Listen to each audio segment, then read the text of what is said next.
I've heard it probably half a dozen times where someone has said to me, Emma, conquer the corrugations saved my life. And they've been at a point of near end.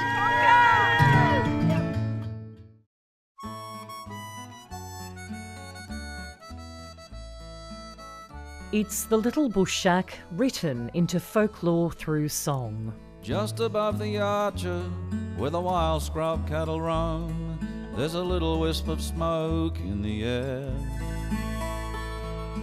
Granny Dawn will greet you just as sweet as apple pie, with a cake and king-size kettle on the boil. She drags the rusty gate with a welcome in her eye.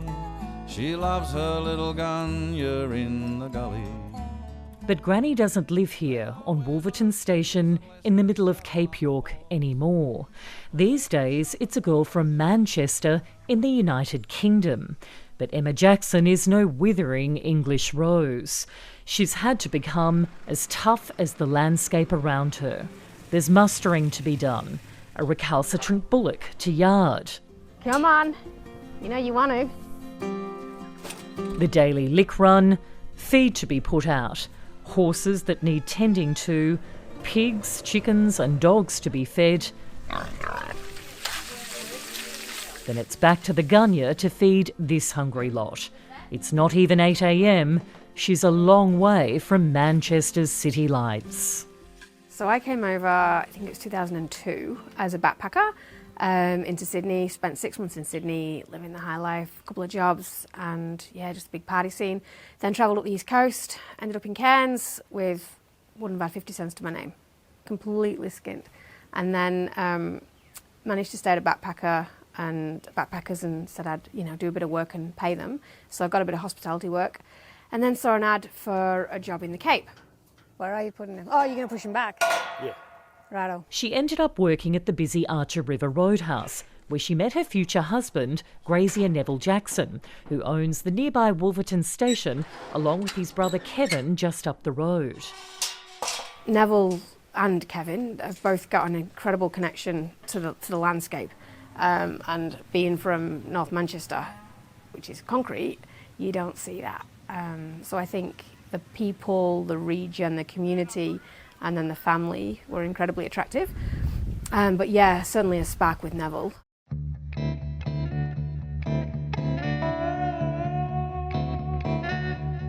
Wolverton Station is smack bang in the middle of the Cape. The nearest supermarket is a 3-hour drive north along the dusty, corrugated and often flooded Peninsula Development Road. 2 of Emma and Neville's 4 children are homeschooled on the property. Before arriving in Australia, Emma studied psychology and has since become a qualified teacher to help give her kids a good start in life. Righto, tell me about your shapes. Tell me all about them. They all live very simply together in what they fondly call their gunya in the gully. It took the city girls some getting used to at first. So being a concrete girl, so with walls and doors, it's very much open. You've got no windows. It's curtains instead of doors. Nothing's really sealed. You've got cockroaches, toads, snakes. Feral animals can get in. You woke up one day and there was a bloody dingo on top of my stove licking the frying pan.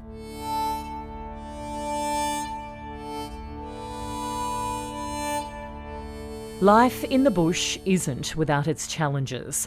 The station can be cut off for months at a time during the far north Queensland wet season. Cyclone Trevor tore across the area in 2019. Then there was the time that Emma's son, Ryan Jackson, woke to find a 3-metre carpet python wrapped around his hand.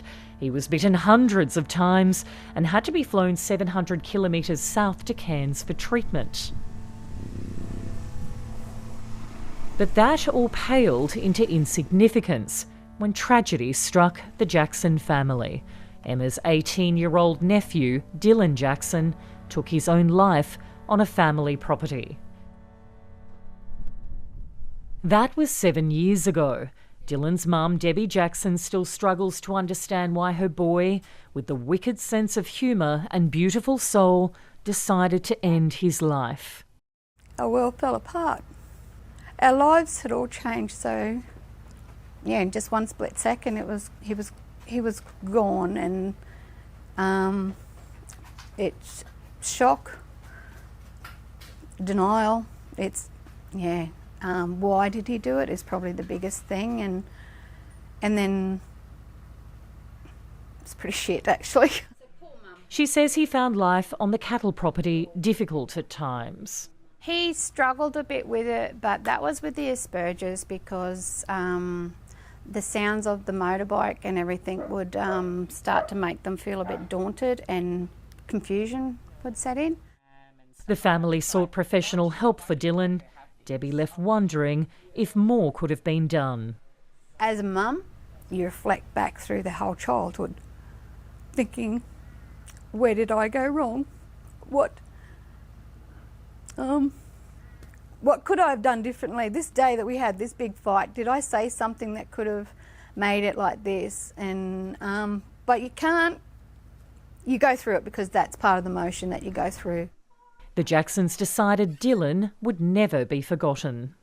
I just said to Emma that it'd be good to honour him in some way, because suicide is such a it's got such a stigma to it. So you've got all this feeling and all this emotion. What do you do with it? Do you carry it? Do you sit with it? What do you do? Do you let it change you?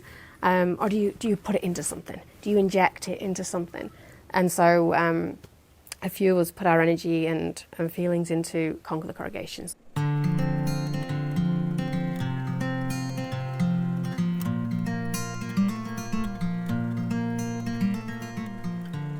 Emma Jackson started the Conquer the Corrugations charity walk a year after her nephew passed away in 2015.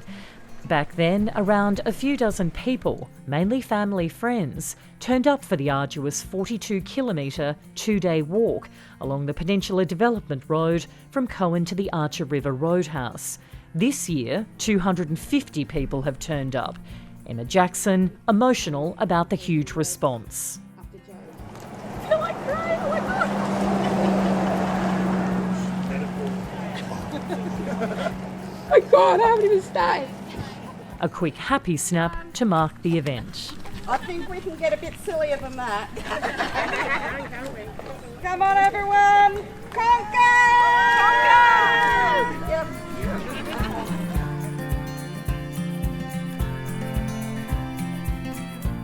The participants come from all walks of life, including this group, who have travelled hundreds of kilometres from the remote Indigenous community of Napranum in Western Cape York to take part.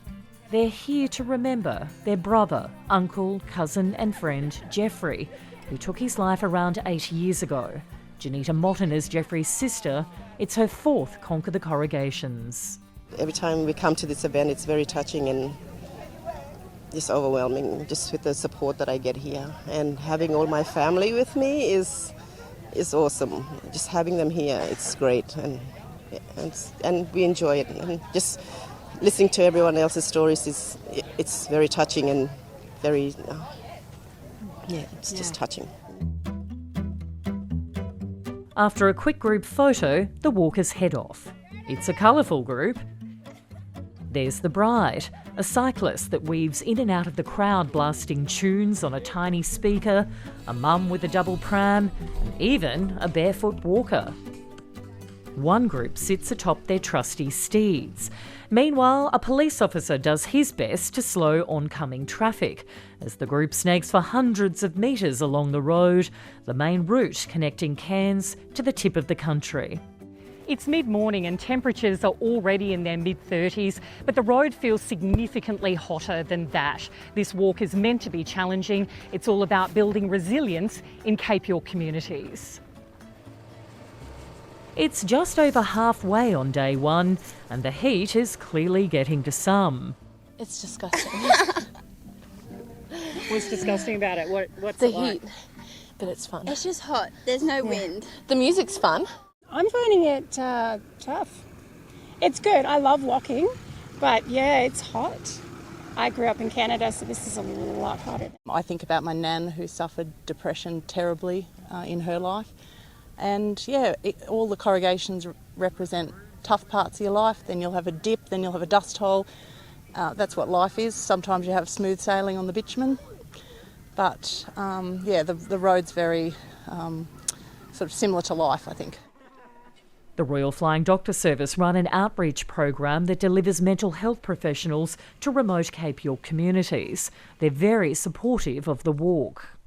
It's events like these that really does challenge that stigma and helps people realise that they're not alone, and it's okay to not be okay, and it's also okay to reach out for some help and support.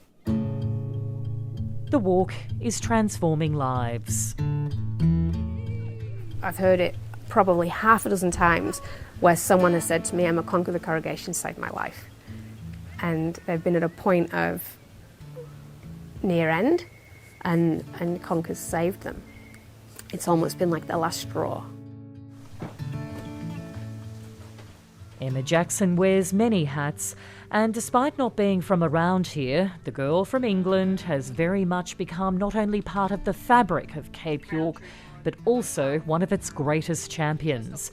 She chairs both the local Cape York Natural Resource Management Group as well as more than a dozen other NRM groups across the country. Hi Tony, hi Justin, hi Rosanna.